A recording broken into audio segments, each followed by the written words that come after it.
All right. Hello, everybody. Thank you for joining us today for the second part of our workshop today of how to get marketing, digital marketing online, this time with the focus on social media. But before I reintroduce our speaker, for some of you, you will be meeting our speaker for the first time. Others will be hearing her for the second time. Miss Laurel Mintz. We will introduce her in just a minute. My name is Kenny Turner from the Network for Teaching Entrepreneurship. I've had the pleasure of working with both El Camino College and a series of speakers. I think this is actually our eighth event together. I can't in this last year, and I can't believe we've done 8 already. So, what's 8 times 8? Let's go. Let's do a lot more. Let's do a lot more of these together. But I'm going to pass it over for a couple minutes here to Professor Yoon, who'll just say a few words before we get started. So Yoon, I will pass it over to you. Great, excellent. Hi, everybody.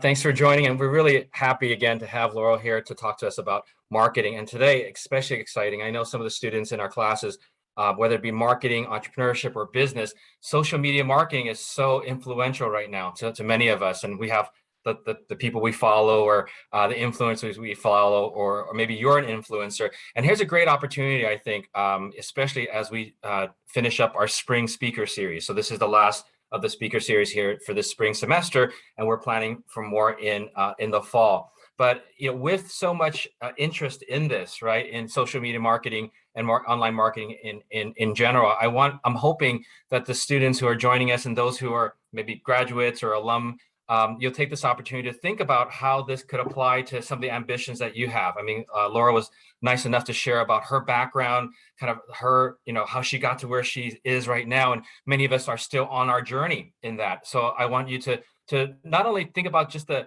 tactical things that she's going to teach you about social media marketing, maybe some of the industry tips or whatnot, but also think about how that applies to you and in your career or your journey as an entrepreneur. So I'm really excited. If you have any questions, please, go ahead and type it in. And Kenny's great in facilitating. But I want to welcome everybody, and also I'll talk a bit about just in terms of the entrepreneurship program. So for those who don't know or are still exploring, El Camino College has the Entrepreneurial Studies program.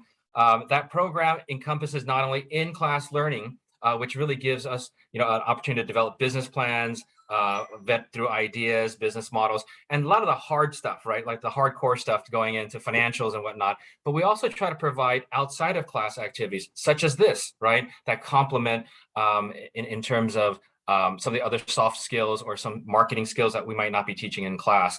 We also have other programs like the LEAF program, that talks about mindset and teamwork and whatnot. So we really try to give a holistic education, but also a community for those who are involved in entrepreneurship or startups. Whether you're thinking about it, you already have a business, or you're about to launch one, you're really in the right place. So I encourage you to keep track of the entrepreneurship program here at ECC. We do have a website, eccentrepreneur.com, and we update that pretty frequently. So check that out as well, especially over the summer. Okay, but let me hand it back to Kenny, and really looking forward to today's discussion.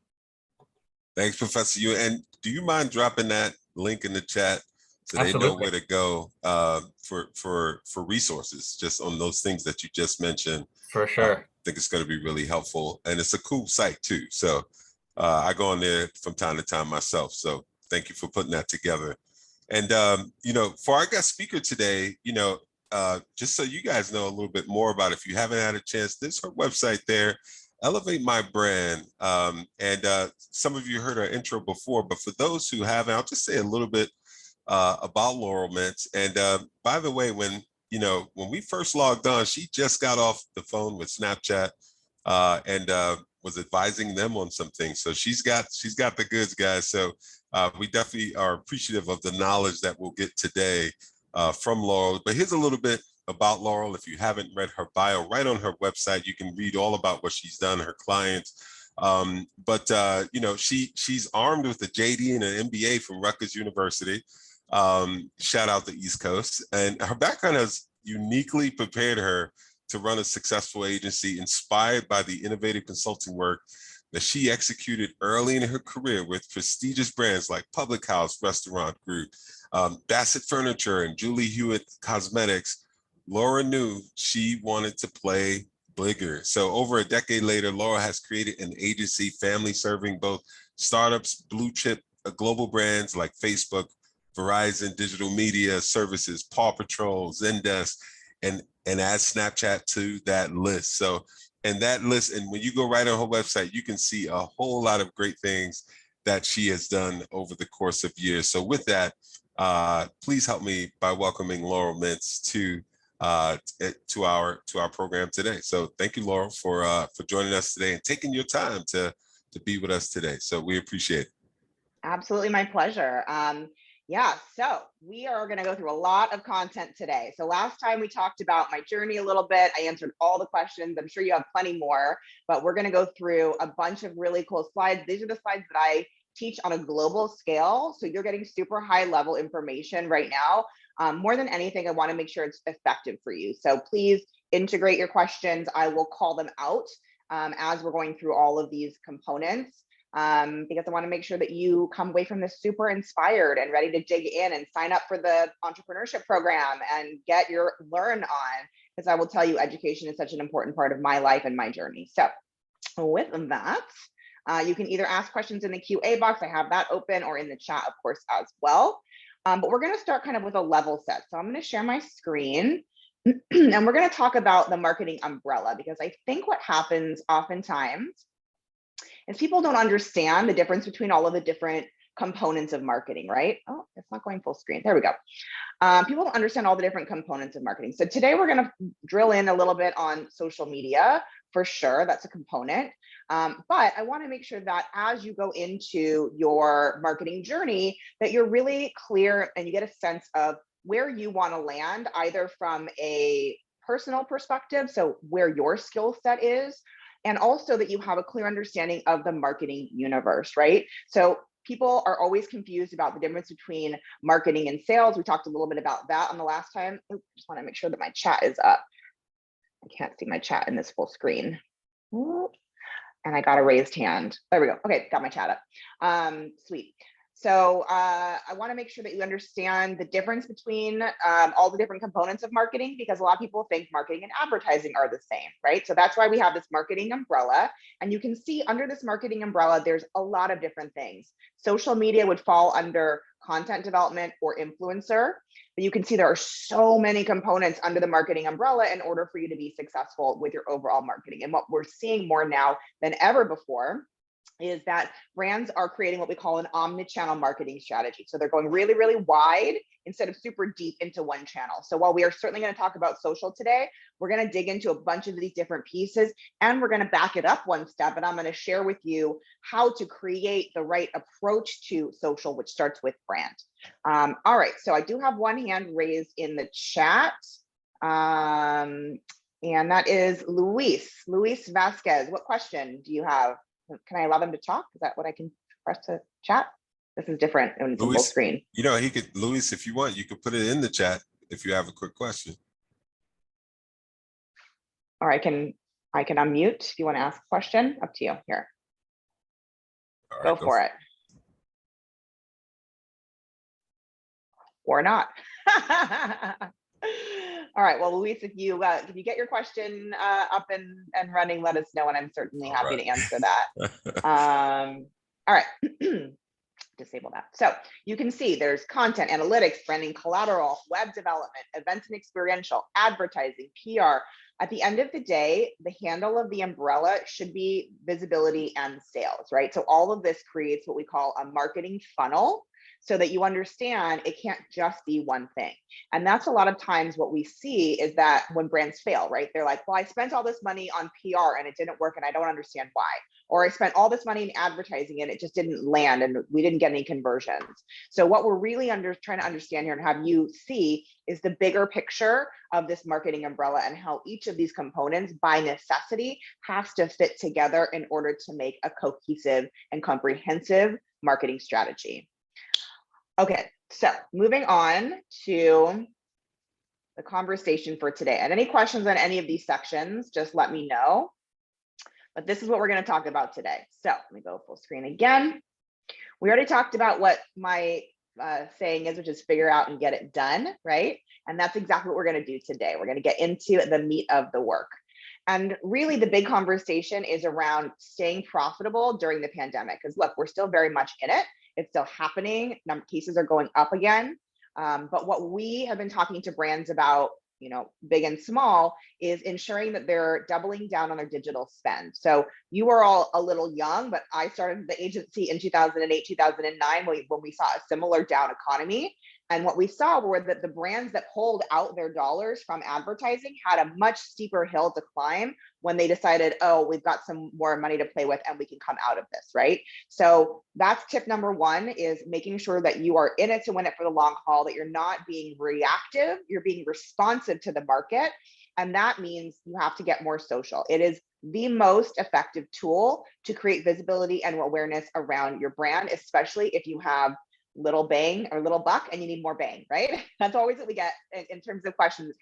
How can I make this much budget stretch this far? And social is a really important channel for that. In light of that, really making sure that what you discuss on your social channels is aligned and not tone deaf, right? And so what we're seeing and what we saw during the pandemic was that there were a lot of commercials and brands out there, and there were a lot of brands that were putting content out on social media that were super, super tone deaf. They weren't really taking into account what was happening in the market. And so putting your people first, you can see the last little bullet here, is one way to really translate your brand narrative in an effective way on social. So we saw that brands that were human and real and authentic were the ones that ended up winning even in this crazy pandemic time. I have a question. Oh, great. Luis asked his question. What is the first thing I need to do to advertise with Google? What is a good budget for a 2-month campaign? What is a big and small budget? And what is the best content and video photos for results? And what about Facebook? That's like 8 questions. Happy to answer them. The first answer to that question is that Google is a long game. So you should not be doing a Google campaign unless you are in it for a minimum of 6 months. So as Kenny put in, tip is to win it for the long haul. Google is probably the most applicable as it relates to that question or that comment, because what Google does is it casts a super wide net. And it says, here's all of the potential people that could be interested in your product or service based on your advertising scope and market. And then its AI narrows that focus. But in order to optimize it, it has to have a minimum of about 6 months rather of time for it to do its work. So I would not suggest a 2-month campaign on Google, period. So that's my first comment. And then what I would suggest prior to that is that you test on smaller, less expensive platforms. So like we're talking about social media today, while social is certainly more challenging now than ever before because of all of Apple's privacy issues and cookieless world and all of these challenges for advertisers and marketers, what we still can do is high velocity A/B testing. So what I mean by that is testing your image, testing your message, testing your targeting. And that was one of Luis's questions, is like, what is the right image or what is the right campaign, to get the best results? Everything I'm saying today is my opinion, but everything that I'm saying as an opinion is measurable and trackable. So before I would even start to play with Google, what I would do is test an image or multiple images, a message or multiple messages, and multiple target audiences on a less expensive platform, advertising platform specifically, like the Meta platform, right? Facebook, Instagram family. Because with a very small spend, a couple $100, $10 a day per ad or $5 a day per ad, you can get a good enough data set that will tell you, this is my audience, this is the image that they like the best, and this is the message that delivered the most. And only then would I take that campaign based on the data points that you received and use that as an ad on Google, which is by nature a more expensive platform. So that's how I would kind of go from one phase to the other. In terms of best content for results, original images always deliver better. Stock images, maybe your first go-to because you need to, you have limited budget, right? But original imagery almost always outperforms stock imagery. So take that with a grain of salt. Maybe you find a photography student that will help you out and take some images of your products. There's a million tools out there. There's light boxes you can buy on Amazon if you're doing flat lays for your product. There's a lot of options out there so that you can do this in an effective way. But original content is the way to go there. You know, Luis also, go ahead. I was going to add something you said, Laura, was, because you talk about measuring a lot. And, in the lean startup strategy that we tend to preach a lot, this concept of build, measure, and learning, I'm almost thinking about let's measure, build, and learn from that. I almost want to put measuring first, right? Like you said, the A/B testing, putting it out there first, then build something from the testing. Have you, I'm just kind of feeding off what you said there in terms of, effectiveness just in business startup period. What's applicable in marketing could be very, very useful in just overall business startup. 100%. I always say the plan itself is usually pretty useless. It's the planning process that gets you to the outcome faster, right?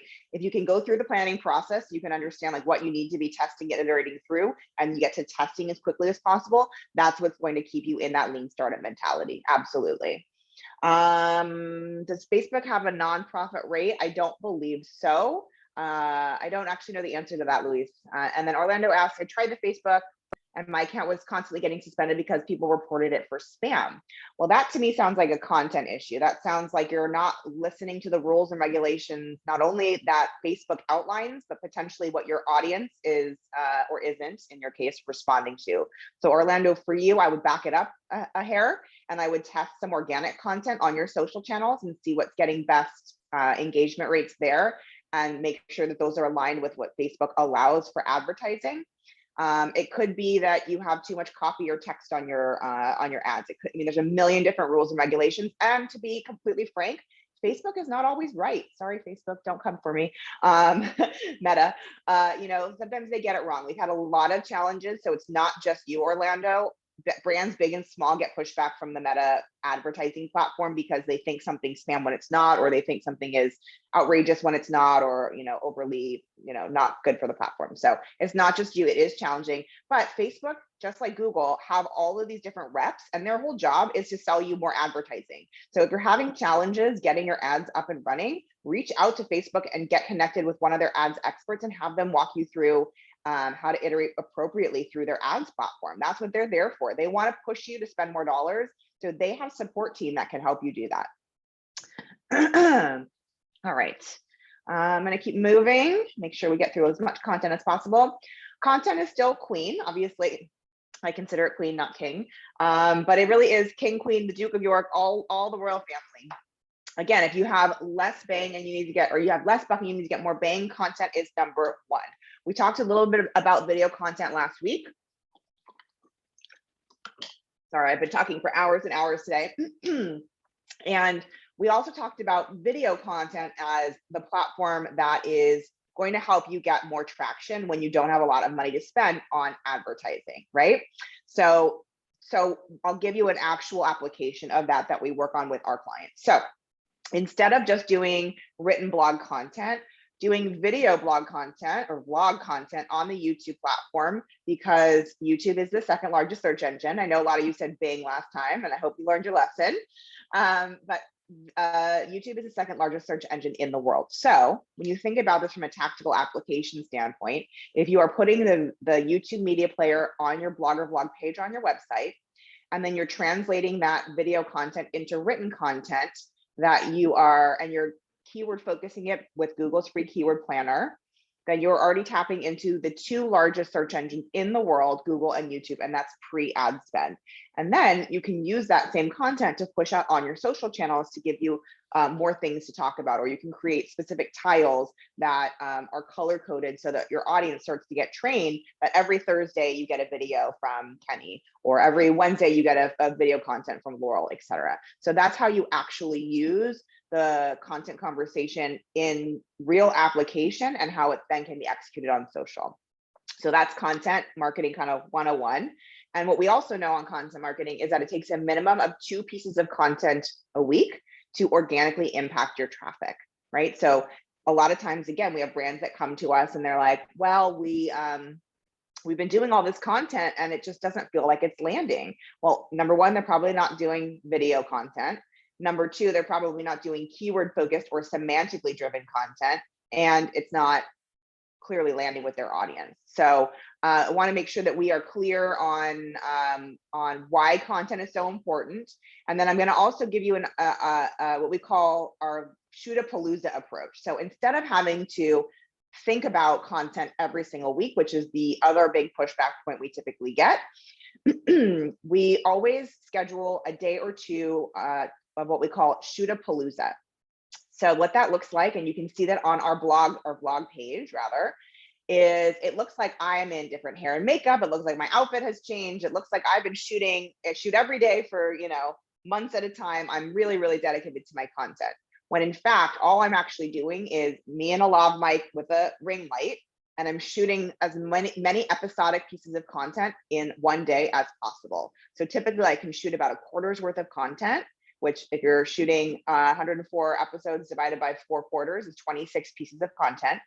I can usually shoot that in about 2 days, right? And then my team takes that content, puts a intro, lower third, outro, and they have the frame. And then that ends up going onto my YouTube channel, that goes onto my website, and then they translate it into written content. And there's a lot of DIY like already kind of built into YouTube where it can auto translate a lot of those pieces of content. So that is how you can create a volume of content in a short period of time. So you don't have to think about continuing to create content every single week because it's exhausting. And if you're doing it from a keyword focused, semantically driven perspective, then you're already really thinking about content from an SEO perspective. Usually what happens is people think, well, I believe my audience wants this. Honestly, you don't need to come at it from that perspective. You should be listening, or not listening, you should be actually doing your homework and seeing what people are searching for most on Google's keyword planner, and use that content to build in your subjects. Okay, we've got a couple questions in the chat. Let's see, questions. Oh, Q&A. I don't see any questions in Q&A. Yeah, I'm no not question. seeing the question. I don't see any questions, Jordan. I see one. So video is queen of content. How long should it be in length? Got it. So again, great question. It's really dependent on your audience. So typically you want to make sure that you don't have too long of content on YouTube because it won't deliver, because we have the attention spans of goldfish, which is like 3 seconds. So short form content typically delivers better. However, you want to make sure that you are watching your back end and seeing how far your audience specifically watches it, because your audience might be different than my audience. Your audience is definitely different than my audience. My audience actually listens for a little bit longer, probably because I, by demographic, am a little older. And so my audience is a little bit more committed to that content. Younger demographics, not to generalize, but they tend to have a bit more of a short attention span, and they like 30 to 120 seconds, right? But there's also a platform and a place for long form content, and YouTube really loves long form content because that means that they can place more ads within your content.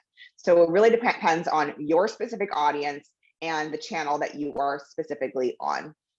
But the best way to know is test it and watch the data. I keep saying this. Jordan did ask, does Facebook give a nonprofit rate?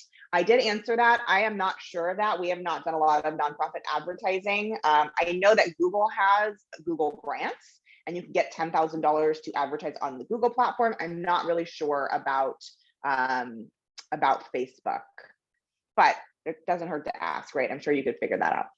All right, making sure that I am answering all the questions. Paula asked, do you pay for ads on social media? If my ads are disabled, what does that mean?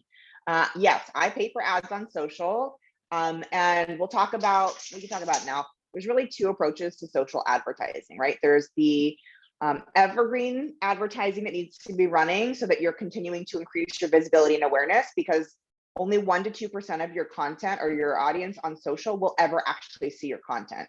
So in order for you to continue to create more traction and to get more people on your products or services, you've got to build that audience. You've got to build those actual numbers, right? And the only way to do that is with cross-marketing partnerships or spending money on advertising. Now, again, it's challenging. Cost per clicks are going up, visibility is going down. Thank you, Apple. So in order to appropriately run the social ads campaign, I would do it 2 ways. I would run that evergreen campaign, which is visibility and awareness, generically getting people to like your page. And then I would serve that same audience or lookalike audience a specific ad that's targeted towards some sort of conversion or trafficking them to the website where you can own that email address, right? Because we have to figure out what is the KPI or the key performance indicator of success of those campaigns for you. So it can't just be visibility and awareness. It has to be a likes or follows campaign, right? And then secondarily, once you've built that audience, because that's the other thing is like people start to run these ads and they think this should instantly sell through and I should instantly get revenue. But you have to create that know, like, trust factor. And that's what one of the things that social media is so great about is creating that visibility and awareness and that trust factor. But it has to happen over time. It's like dating, right? If you have, I think I said this last time, if you have just like one text message and then you're like, hey, let's get married, kind of tacky, probably not going to happen. But if you're texting and you have, you're following each other on social and then you have a coffee date and some cocktail dates and dinners and lunches and then they meet the parents, like it's about a relationship. And people forget that that's exactly what social media is. It's social. It's about building relationships. So you can't expect your first ad to convert instantly into a sale. You have to convert that into people staying on your channel and liking and following you so that you can serve them organic content. And then it's like the 80-20 rule, like 80% of your content shouldn't be sales, 20% can be sales, right? And then the second ad would be a more sales focused ad targeting that same audience. So you're creating that know, like, trust factor. And only after you've built that trust and they have interest in your brand and they have maybe a little bit more market awareness and you've educated them on why your product or service is better, only then do you want to sell to them. So I think that it's a big misnomer that it's like a one-to-one. That only happens when you've optimized far down the road and you've got a big audience that you can really convert. All right, I know a lot of people came in question-wise. She asked, also Paula asked, if my ads are disabled, what does that mean? It means that they're not running. It means that nobody is seeing your ads because they're not working and not running. So you need to figure out why they're disabled. Is it a content issue because you didn't follow the rules and regs? Or did they just get turned off because you hit your budget and now they're stopped? I don't know the answers to that. Okay. I think those are all the questions there. And then in the QA, is there an alternative to Google AdWords? Not really. They're really the 800-pound gorilla in the room, unfortunately. They are a monopoly. I don't know why the government hasn't called them out as such. Again, Google, don't hurt me. But unfortunately, there is not an alternative to Google AdWords at this time. I believe the session will be available, Carlos. And then Luis also asked, for school enrollment campaigns, how many times does your target audience need to see your message? Is it like selling a product? Absolutely. And for school enrollment, like that's a really big commitment. You also have to think about the product or service because it's going to take a lot less time to sell a pack of gum than it would to sell a school program, right? That might be a couple hundred, a couple $1,000s, right? It's a much less important decision if I just am at the checkout counter and I decide I want to buy a pack of gum versus committing my time, effort, energy, and a lot of money to furthering my education. One would argue the latter is more important than the former, but that's why it's so important to create those, what we said in the last conversation, up to 16 touch points before someone knows, likes, and trusts your brand. And the more expensive and the more time commitment required in order for someone to commit, the more steps along that path you have to build into that sales and marketing funnel in order to convert. Remember, we talked about those 16 touch points, potentially more depending on the product or service. So if you do that math, if you want to sell 100 students, you got to do that math, 16 touch points at a 1 to 2% conversion rate up to the top of that. So that's why it's a couple 100,000 or even a couple million eyeballs typically to hit those revenue numbers. Luis says, wow, 16 touch points. I thought it was like 7 times. That was pre-pandemic. It was like 6 to 8 touch points pre-pandemic. Now everyone and everything is online. And so now that's why it is so significantly more, because it's even more of a crowded market, right? We did see a lot of brands go away, but we did see a lot of new brands pop up. And so that's why digital is so busy. And we saw experiential go away, right? So all of the money, time, and effort that was being spent on the live events component shifted to digital in terms of spend, effort, content, all of that. And so that's why it has now more than doubled in terms of the number of touch points. And again, that's a generic number. Every brand is different, right? Anonymous asks, what metrics do you believe determine success or failure? My question back to you is, on what platform? Every single channel has different KPIs or key performance indicators of success. it's important. I guess the answer to that question is you have to determine what your KPIs are on each channel and measure to those KPIs over time to make sure that you're hitting your marks, right? Create foundational baselines in terms of your metrics and then measure against those. And that's how you can track success or failure. So we've got like a spreadsheet, like a Google Doc, and we have specific KPIs we're tracking for Facebook, for Instagram, for Google, for our content marketing, for web traffic, all of these different channels, right? This omni-channel approach that we're talking about right now, all of these different channels have different measures of success, right? And so in order for you to see if you're going to be successful or fail, you have to track, you have to create those baselines, and then you have to track against those baselines. And it could be as simple as building, again, that spreadsheet and color coding it red, green, right? Like when we report our metrics to our clients, we go through very quickly and we see where are the red lines, or red marks rather, red cells, and is it an issue? Like, is the number in red because it's like a huge divergence from the prior month or the prior reporting period? Or is it statistically insignificant so that we're actually still on the right path? And as one of my account managers said, it's a red cell, but not a red flag, right? So that's why the data is so important. And it's why it's so important to track across channel. Great questions, guys. I love it. All right. The last piece here is about converting, not canceling. Again, this is more around the experiential conversation. We do a lot of live events, or we did a lot of live events, and instead those all kind of went online. And again, the brands that figured it out and continue to be successful did like IG Live and did virtual events and figured out new and different paths forward during that pandemic.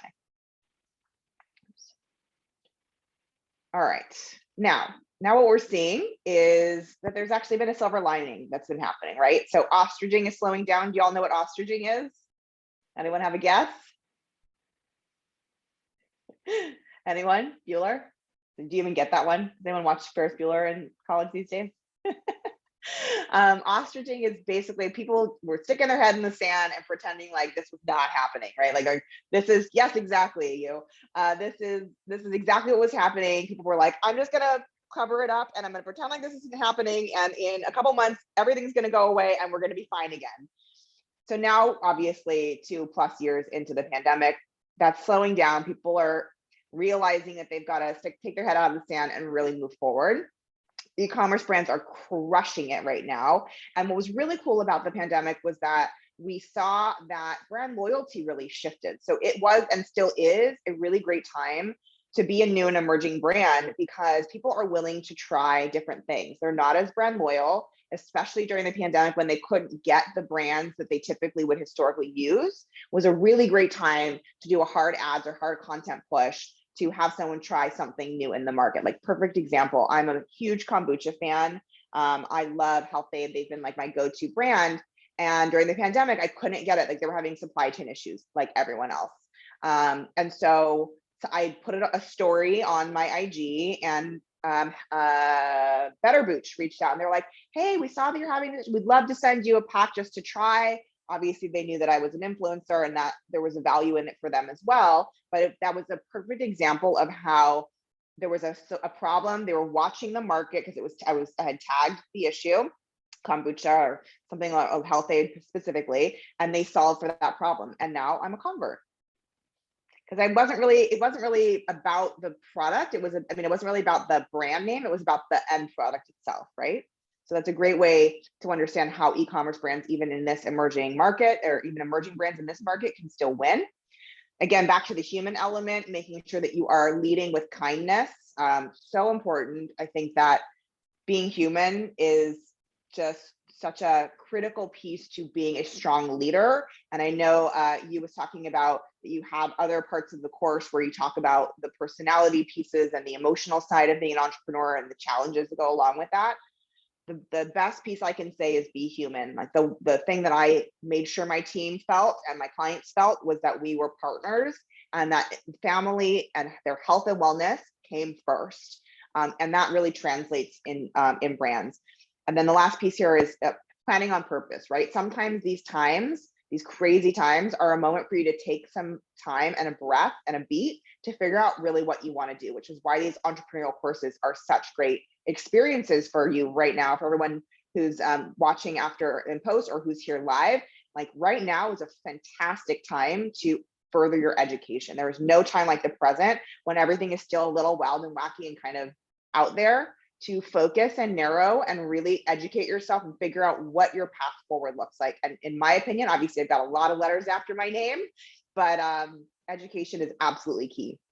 A little side note, my mom has been an LAUSD teacher for 50 years. And so to me, education is everything. And so I'm so grateful to El Camino College for this opportunity, and to Nifty for bringing me to all of you. All right, we've got a couple more questions. What marketing strategies and tactics have you used in the past, and was it easier or more difficult? I think marketing in general historically was a little easier because there was less noise, less product. I'm probably sounding like a bit of an old fart saying that, but you know, when there's less competition, things are by nature easier.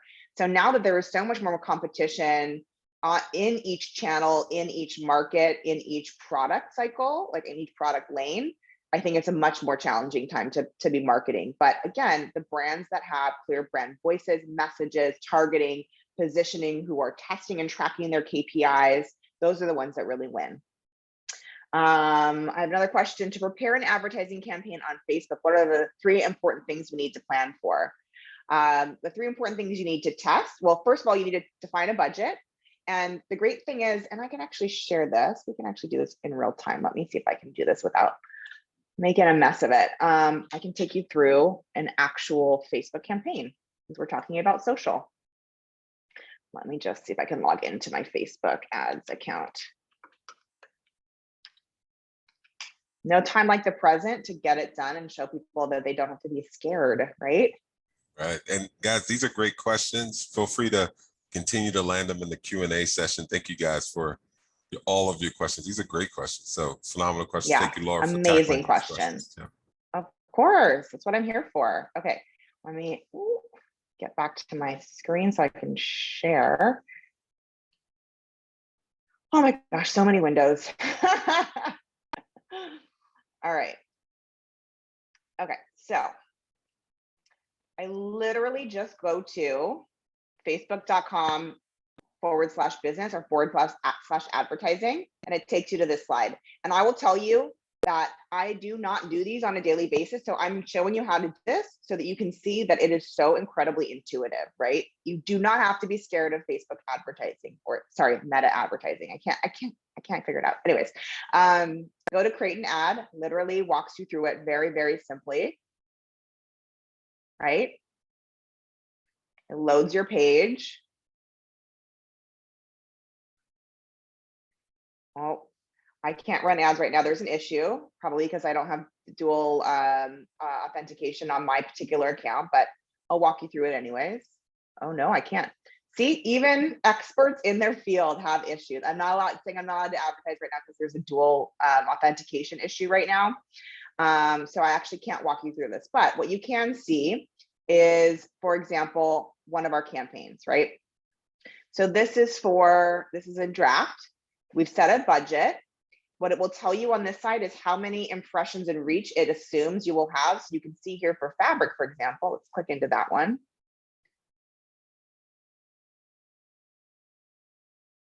We have 3 different ad sets because we're testing 3 different images you can see here, right? So ad 1, ad 2, ad 3.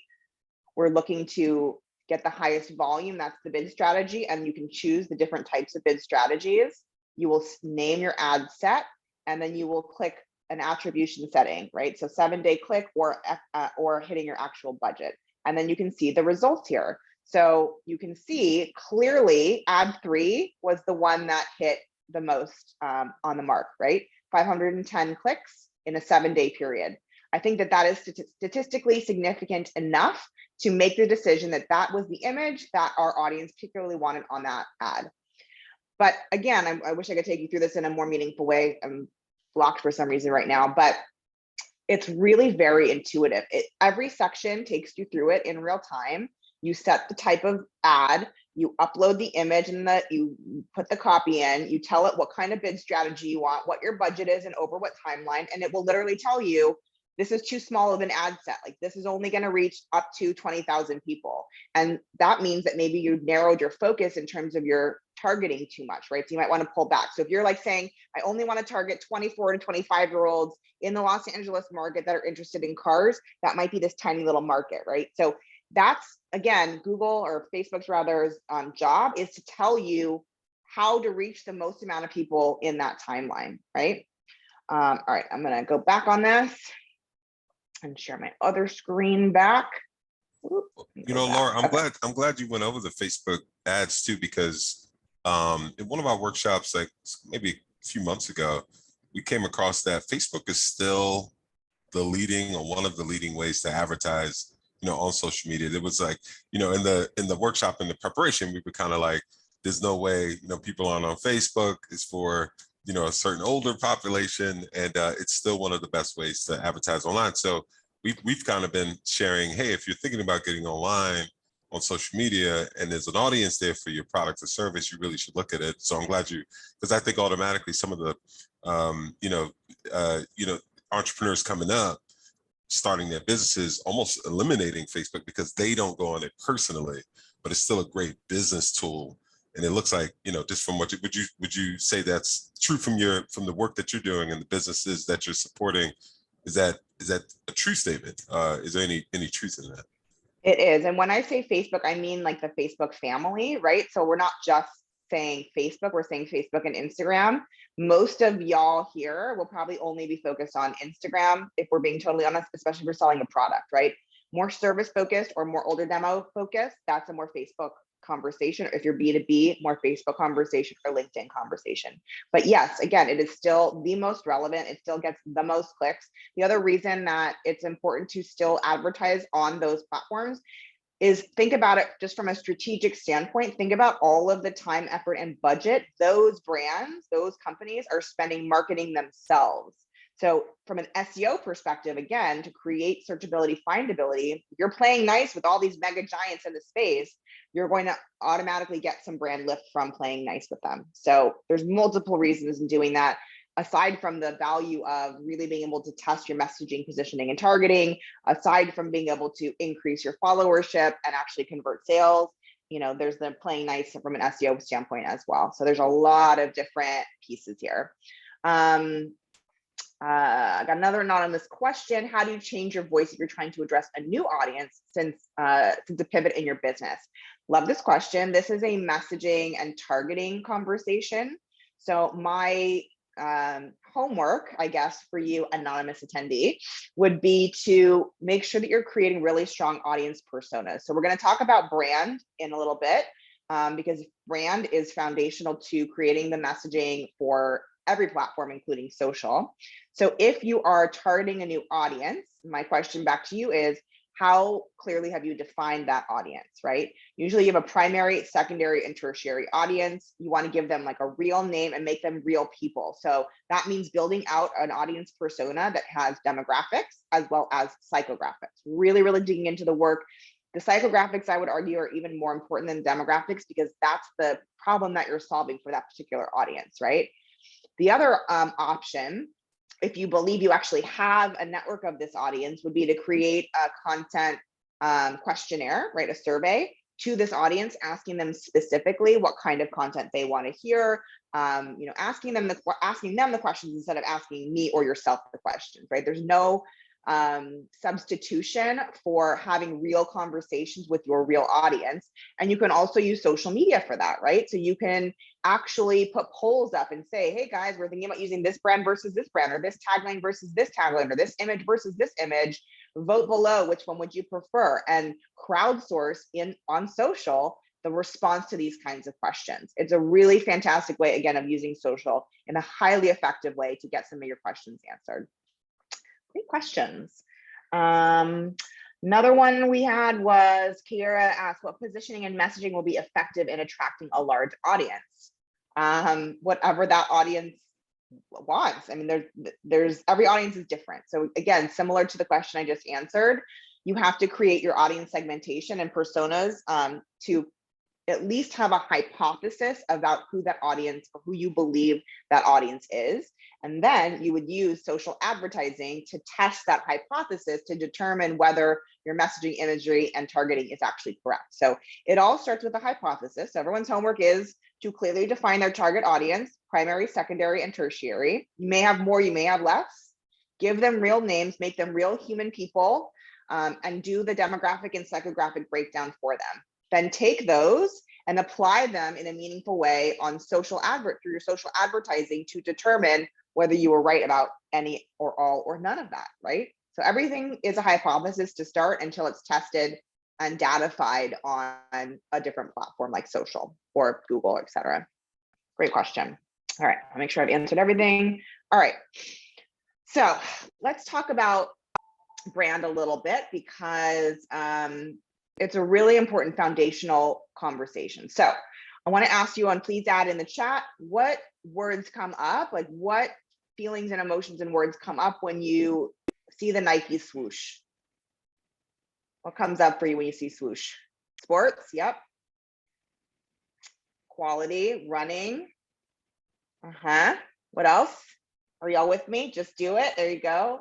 Sweatshops. Jordan, health. Yeah, absolutely. You have a very visceral reaction when you see the Nike swoosh, right? What do you guys feel when you see the Coca-Cola logo? What did that come up for you? Soda, fresh. Soda, classic, yummy. Yep, all the things, right? And that is really sugar, totally. And that is truly the power of good branding, right? It's half what you want people to, how you want people to perceive you, and half what other people say you are. And so these brands are what we call heritage brands, have been around forever. They've got really, really clear demographic and psychographic targeting, really clear messaging. And the branding component is absolutely critical to defining your voice and message on all of these channels. So we're going to talk a little bit about branding. And Luis asked about the bid strategy. So Facebook has different types of bid strategies. I don't know all of them off the top of my head, but you can either bid, I think it's within a specific budget, or you can bid the highest volume word or things like that. So again, it's a drop down and it's really, really intuitive. All right, so I'm going to give you guys some homework that you can do on your own about your brands. This is exactly what I would teach in an entrepreneurial workshop. And this is how you build a brand from the ground up. So the first thing you want to do is what we call at the agency our word vomit exercise. So literally, you are defining the words for your brand. And this is going to start to become what we call the brand lexicon, the brand language, right? And this should be a running tab. And I'm going to actually teach you a little bit about how to use it again for social, because everything we do should be multitask. There's no reason to do these exercises and have them live in a vacuum. And that's, again, why I always talk about how the planning process is more important than the plan itself, right? So the word vomit exercise is exactly what it sounds like. Go in with your teams or on your own and just set a timer for like 10 minutes and write down every single word that you feel relates to your brand. So loud, edgy, luxurious, conservative, inspiring. You can use colors, you can use emotions, you can use all the different ways to define and describe potentially your brand. And then what we do with our teams is we go through and we give you like 5 tokens, right? So 5 chips, and you can go in and you can only pick 5 of those words.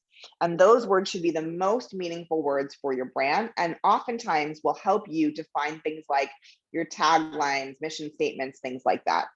The other really exciting thing about this exercise is that once you've defined all these words for your brand, you can then, similar to the video conversation, the blog conversation, create tiles for social where you can take those words and define them for your brand.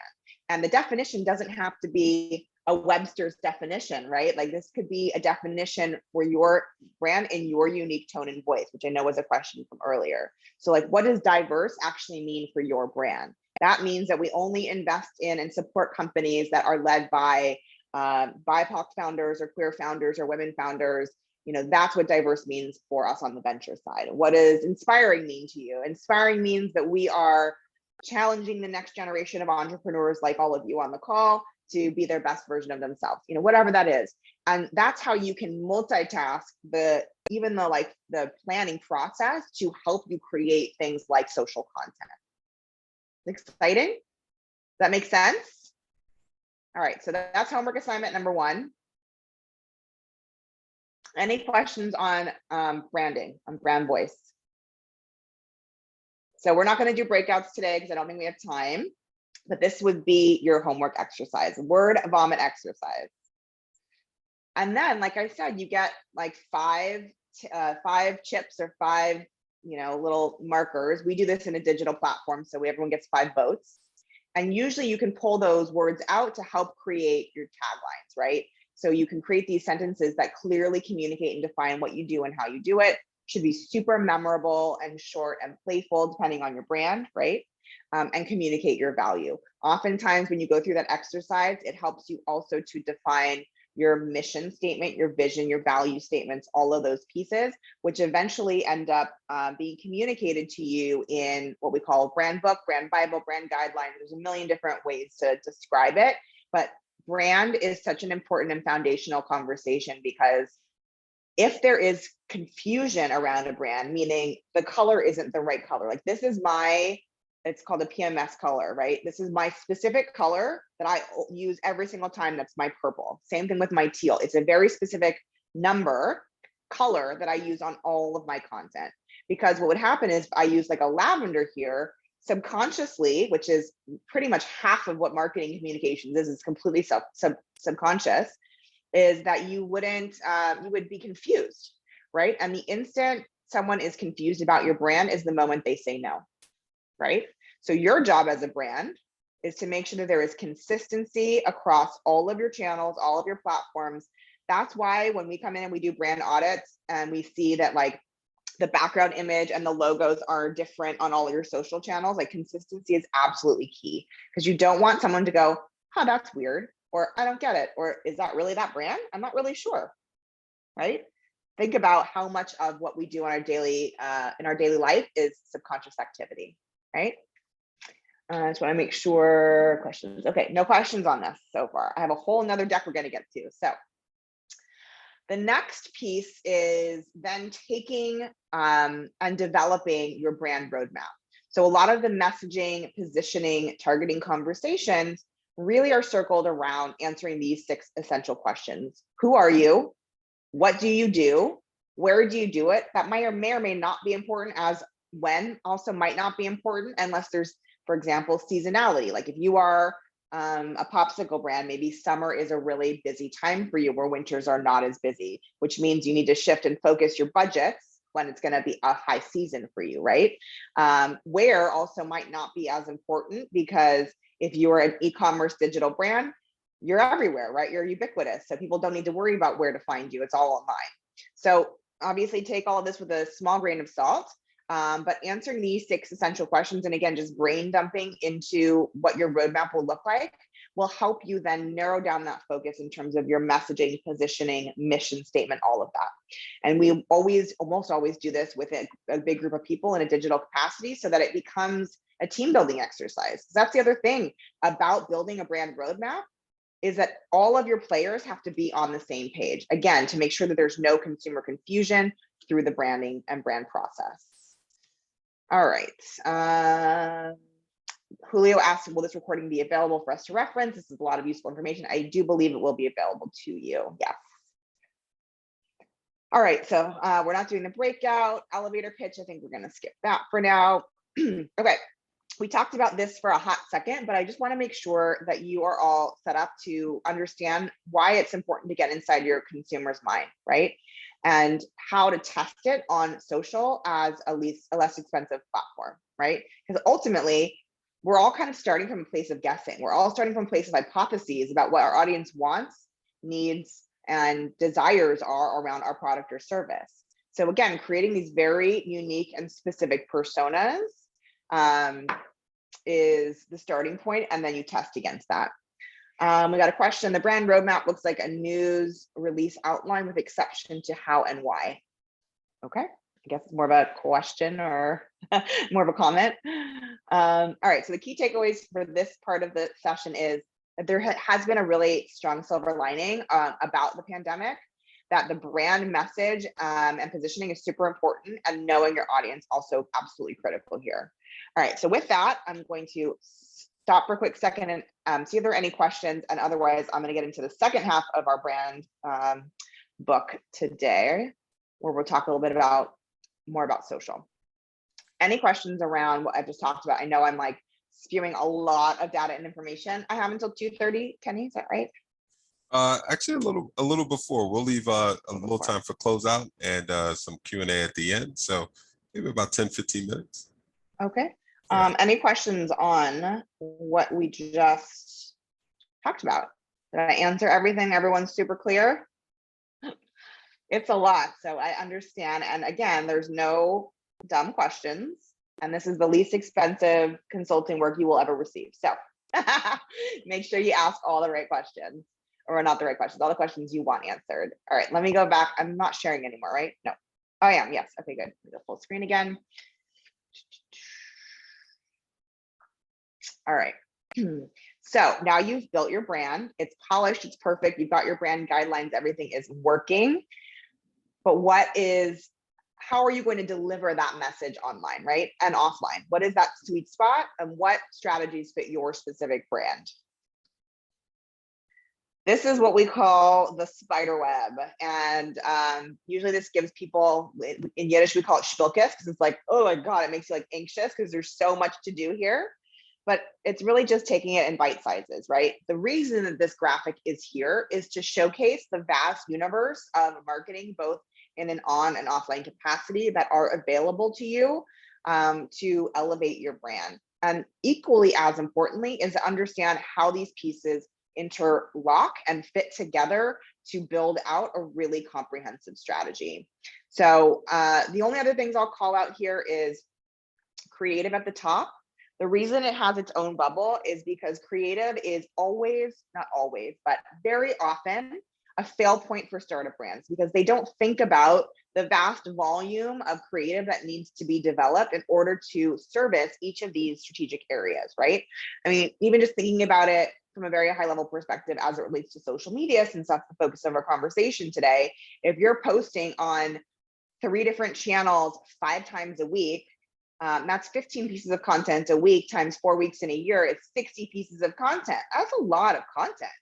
And you're not even integrating the video conversation into that, or the advertising conversation, or your email marketing conversation, et cetera. So it is a really, really big world of creative out there.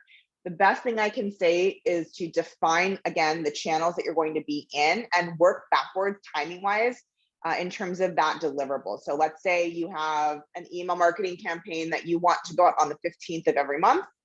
That means you want approvals on the 13th. That means you need a comprehensive draft on the 12th. That means images need to be shot and uploaded on the 10th, and so on and so forth. So setting yourself up for success creatively, to me, means working backwards in a really effective and efficient way, really on a timeline, right? To make sure you're not in the weeds at the 11th hour, which happens. It happens. Let's be honest, it happens. The other really important piece is the metrics piece. Now, I know that you are all probably sick of me talking about measuring and data and all of that, but you cannot be successful in entrepreneurship or with building a brand if you are not center-brained. And again, center-brained to us means being inspired by the creative, but truly driven by the data component, right? Making sure that you have both in mind and that you're measuring both in a super effective way. All right, so this is a huge universe, and we haven't talked a lot about the offline components. Are there any sections here that you want me to double click into? I've heard actually it's double tap now because nobody clicks anymore. And like every time I say something, I feel like I'm aging myself, but it's double tap. Any one of these sections that y'all want me to double tap into and sit up?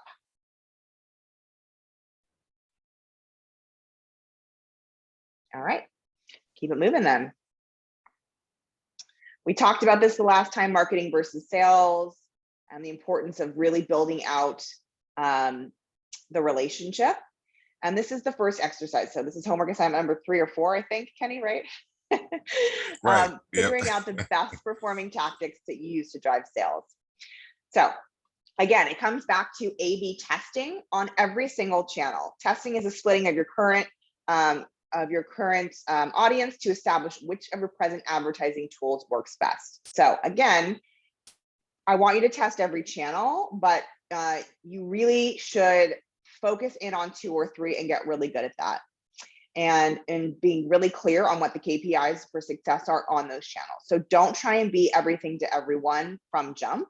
Make sure that you're perfecting 2 or 3 channels first. And I would argue email marketing, social media, and Google would probably, maybe content as a 4th if you're going to really do it. Depends on where your budget is best spent. But again, making sure that you are measuring the right KPIs and measuring them again over a length of time. So week over week, month over month, quarter over quarter, to ensure that you're actually going down the right path and spending money in the right ways. Oops. All right, we talked about Facebook Ads Manager a little bit, and I took you through that. And here are the top 7 tips to make the most of your social channels. So again, we talked about the difference between organic and paid, and that you have to have both simultaneously. For those of you that were not on the call last week, what I suggested was that you go through an organic approach first for the first 30 days, but test within that organic. So I don't just mean throwing up random stuff. I mean thinking intentionally and probably looking at your direct and aspirational competitors' social channels to see what's delivering for them. So for example, if you are a nail polish brand, you look at your competitors and what's delivering for them is really bright poppy colors that are lifestyle focused, right?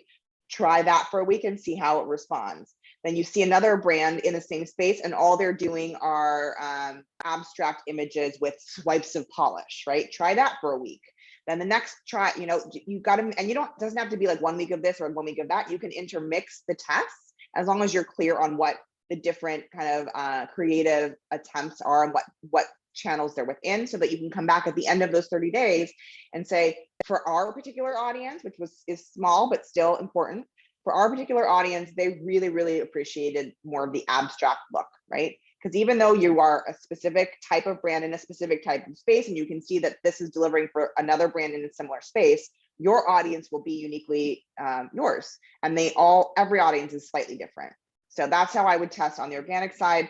And then once you've determined that, for example, abstract is the direction for you to go, then I would take those abstract images and build those into your test models for social advertising, right? And test accordingly. So I have another question. How should I launch a social media campaign for my company? And does it matter what age group the audience is? So again, I'm going to take you back in time to your homework assignment, anonymous attendee. Go do your audience personification. So right now, the challenge is, and we hear this all the time, is that you're kind of just throwing spaghetti at a wall and hoping it sticks. Do this, if you do this in a measured and strategic approach, the way that we've talked about today, you will be moving forward based on real data and numbers, not on the subjective, I think, I feel. And that's how a smart marketing strategy is built. So first thing, anonymous, you need to do is build out your audience personas. And within those audience personas, maybe you have some male, some female, some non-binary. Maybe you have different age categories. You certainly should have different age categories, different demos in terms of where they're located in the country, what their pain points are. And then that is what you would test in terms of your social advertising. So do the homework. All right, I've got about 10 minutes left. So here are the top tips. Move this question out of the way. So number 1 is consider social media a tool, not a product, right? Again, I think people get so myopically focused on social media as an end all be all, and that is not how social media should be looked at. I think maybe early days when it was kind of wild, wild west, people were like, this is the most amazing thing since sliced bread and it's converting at a 1-to-1. But that was because everyone was so new. It is no longer that same environment. It is just one tool in your toolbox. And that's why on the right-hand side, again, this data conversation that I hope I'm beating into your heads about tracking and measuring, what you're actually doing on these channels to ensure that you're delivering for your audience, right? The exciting thing about social is that you can create an offline experience in an online capacity. So for a great example of this, we've got a huge shopping mall as a client.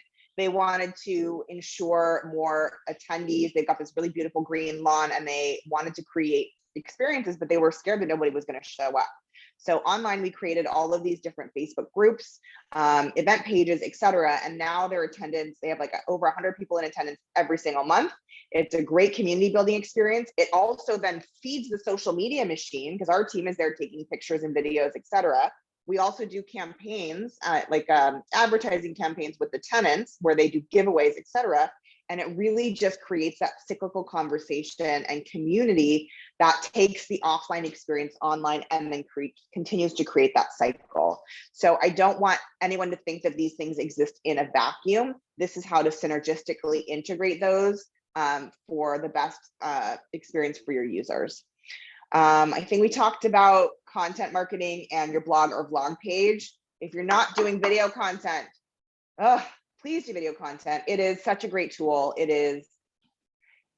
We do a lot of data-driven analyses for our brand, and I will tell you, it is one of the #1 fill points for most brands, big and small. You would be shocked at the kinds of brands that are not yet doing video content. So especially if you are in Startup Plan, which all of you are, Entrepreneurship Plan, get on the video train, get on the video bandwagon. You are all young and you are all on social. You know how to do a quick 30-second video. You know how to do a quick 10-second video.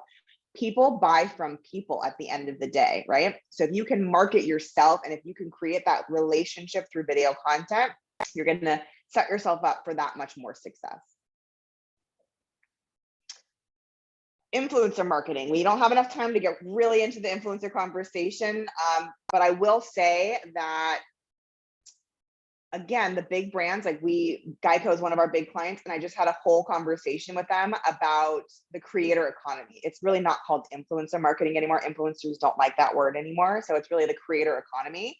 And big brands are tired of working with these huge content, branded content agencies that are charging them an arm and a leg, and the content's not delivering.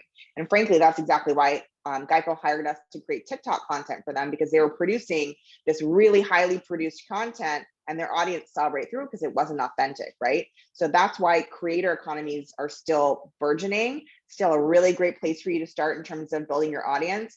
What I will say is there are 1 million social influencer aggregation platforms out there. So while you may think I can build this audience on my own, and you can, and you probably should try just to see how hard it is, it is not an effective use of time in the long run, right? Because that means you have to worry about, did they post? Is the content right? Did they get paid? Who's handling the taxes on that? Who owns that content? All the legalities behind it. The aggregation platforms handle all of that on one channel.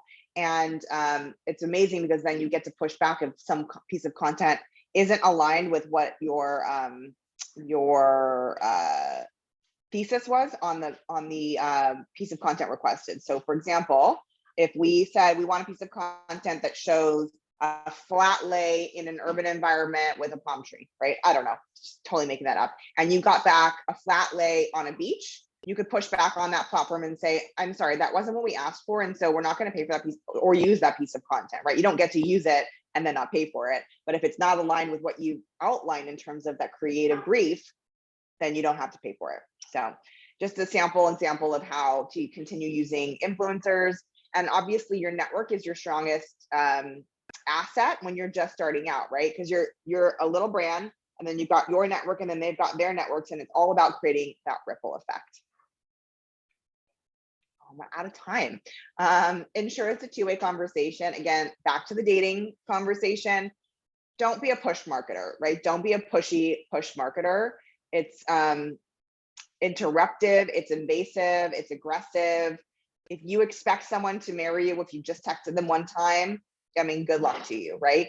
Make sure that you are interacting with them, building relationships before that need arises, right? If you can see that this person is going on vacation and they've been following you for 2 or 3 months, and you happen to have this amazing travel tote, that would be a great time to DM them and say like, hey, Kenny, I see that you're going on this, yeah, exactly.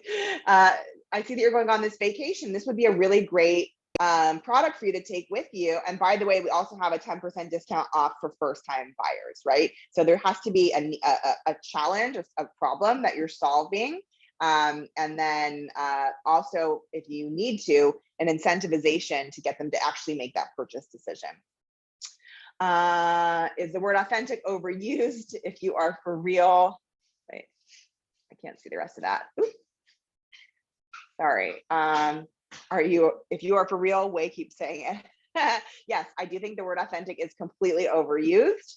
And I often say we need to come up with a new word for it, for sure. But it's really more about the sentiment than the word itself, right? It's about how you're conveying your message to your audience and how it's being received. And unfortunately, there's no other word to describe that right now other than authentic. And again, you are all young and very tech savvy people. You can tell when someone is full of you know what I mean? Like, it is very clear when someone is just trying to push and sell versus someone trying to build a relationship, just like in the real world. Like, that's the thing, is like, this is a translation of what has happened in the real world, right? Remember, this isn't the wild, wild west. Use the algorithm to your advantage. So for example, right now, Reels are where it's at. I would suggest doing all of your story video content, all of your feed video content in Reels, even if you're just shooting a 30-second, like just you doing whatever you're doing, right? Reels are where it's at right now. Content is queen. I already told y'all that. King, queen, and the Duke of York. And then it's really all about value. So again, that's why having those conversations and questions and posting in polls, et cetera, is so incredibly valuable, so that you are reflecting back to your audience what they are very clear and have told you they need and want from you and your brand, instead of just saying, I think, I feel, I'm just going to do this, right? It's a very, instead of coming at your brand from an egoic standpoint, come at it from a, how can I service? How can I solve this problem? How can I educate? And how can I empower my audience? All right. And then of course, utilizing tools to stay consistent. Consistency is everything. Here are some of the tools that we use at Elevate, Sprout Social, Hootsuite, Planoly. Most of these have freemium models, so you can test and try. I prefer Planoly. I think that's my favorite platform because it can help you. You can actually create really great layouts. You can see how one piece of content would live against another, and you can move things around so that you can see, like, color theory wise, this aligns, or timing wise, this doesn't align with what's happening in my calendar. And then it's all about advanced planning, right? So put on your calendar a time to intentionally sit down and think about your content. I think people think social media is like a spur of the moment thing. To me, that's what stories are for. But if you really are trying to build an audience, you have to sit down and come up with a content matrix that really speaks to your audience and is intentional over time. So it can't just be that spur of the moment. All right, so here is a sample content matrix. I don't know if I have time to go into this, but you can see, for example, sometimes you want to entertain, sometimes you want to educate, sometimes you're trying to convince, and other times you're trying to inspire audience. And these are the types of content pieces that you can create to do just that, right? With e-news, demos, and widgets kind of smack dab in the middle. But there's a ton of different types of content out there. Not all will be right for your brand. Not all will be easy to execute for your brand.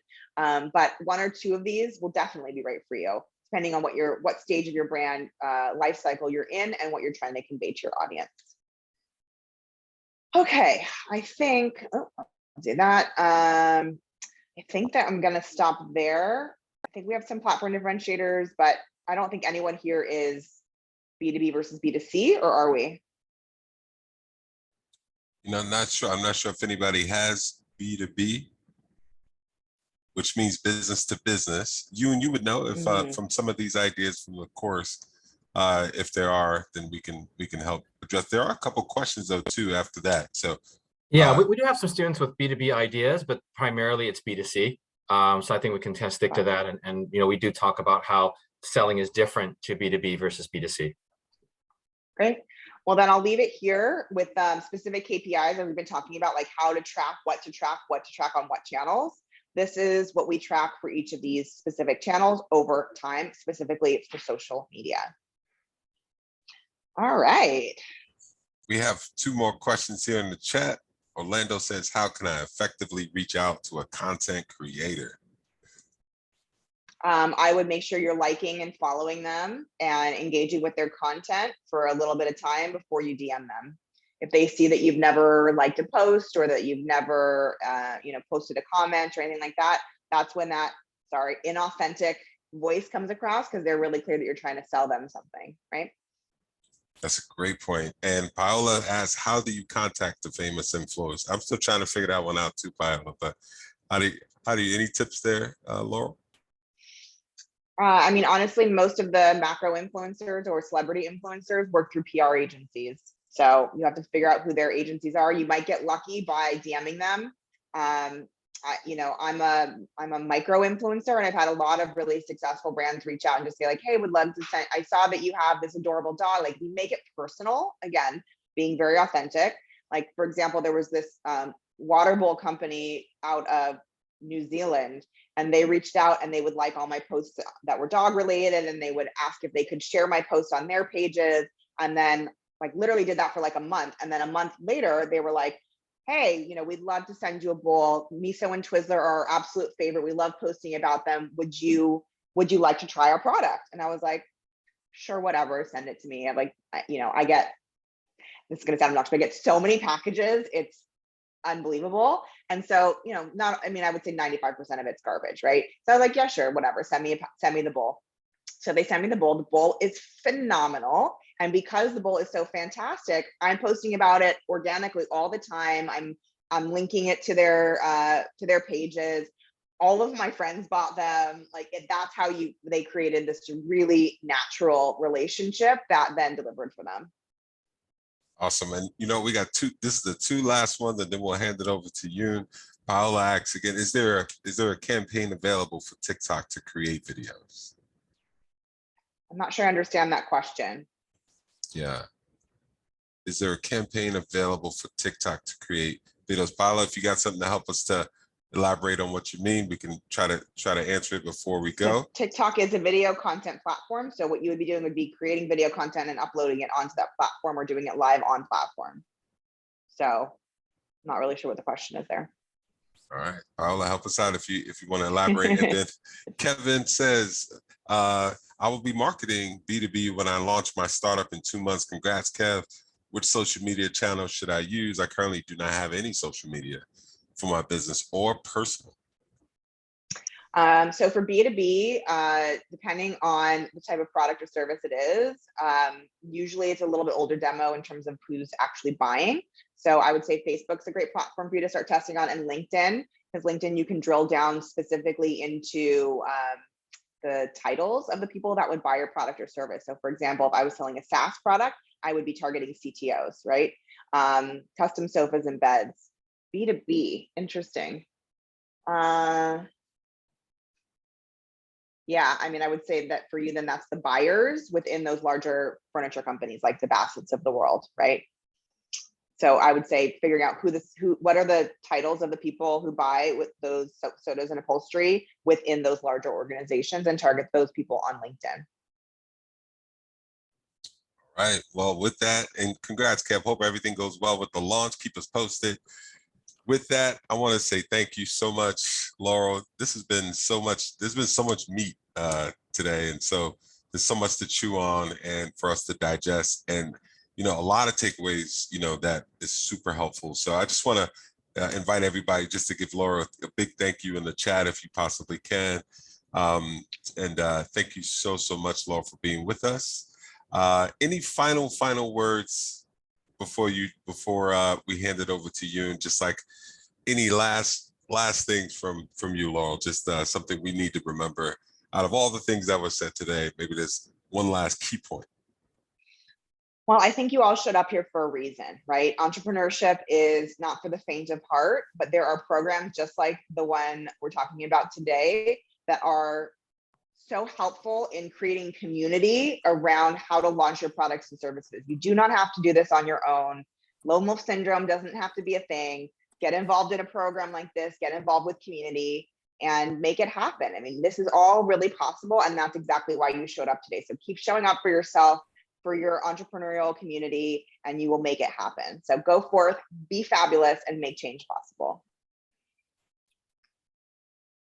That's a great encouragement, Laurel. Thank you so much for that. And you know what I want to say to the students and to the participants in our community that just heard Laurel talk about so many things, and you might not remember everything she said, but one thing I loved what Laura just did for us, and it's not just the all the tips, the 7 tips, is not just how she looks at a brand or how one develops a brand, but we got a chance to look into the mind of a marketing expert. Okay. And that's what I want the students and people to take away today, because you might not remember everything, and you might be thinking, what does she mean by KPIs, right? If you don't know what KPIs are, key performance indicators, and terms, which is all right, because when you, after your notes, you go look at, you'll Google some things, you wiki some things, and you'll learn.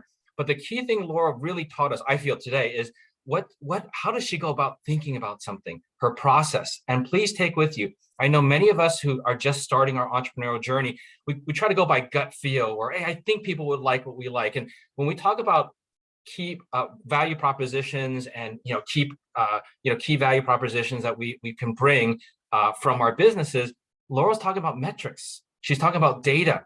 Think about it that way as well. She's like, it's not what I think, it's what she's testing. It's not just A/B testing, she's testing all over. So think about how she went about her process of doing things. And that's what we should adapt to, because you might not know the terminology, but she gave us a chance to look into her mind, right? How she thinks, right? The other thing too is network. She taught us about that today as well. I really appreciate that too. And, and lastly, she also looked into, she looked into, or she let us look into her process.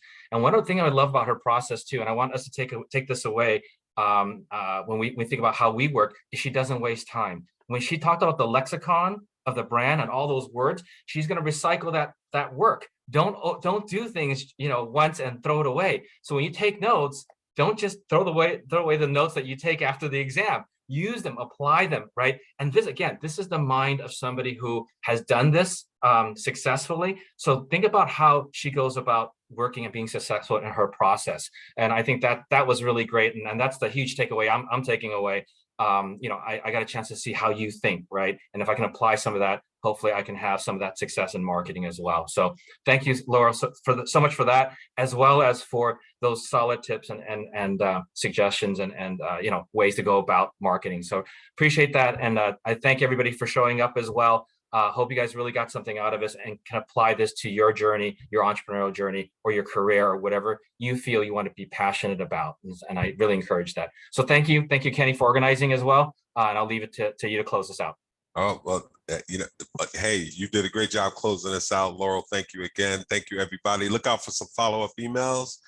We have some gift cards that will be given away for that we'll randomly choose. So, just for showing up today, you might win a gift card from us for that. But overall, I just want to say thank you again, guys, for just an amazing session, and look out for the next one soon.